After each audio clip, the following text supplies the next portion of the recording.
Oh my god. As you guys can hear on my breathing,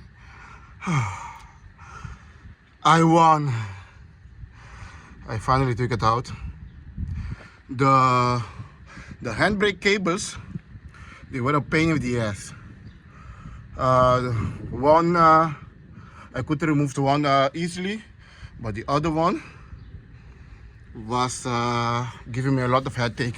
And look at the bushings, guys. The whole thing just tore apart. I mean, it just fell down.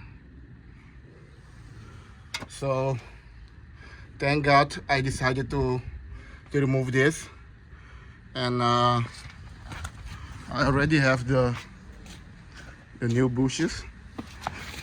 I hope I'm pronouncing it good.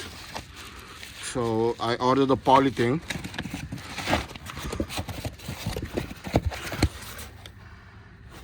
So, oh my god, this is not easy, guys. I mean, it's doable, but oh my god. But still loving this journey. So this is just a tip, guys. You don't necessarily need to take the whole exhaust to remove the subframe.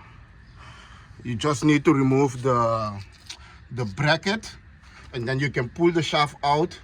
The exhaust is gonna lean down, and you can just pull it backwards, pull the subframe backwards, and it's done.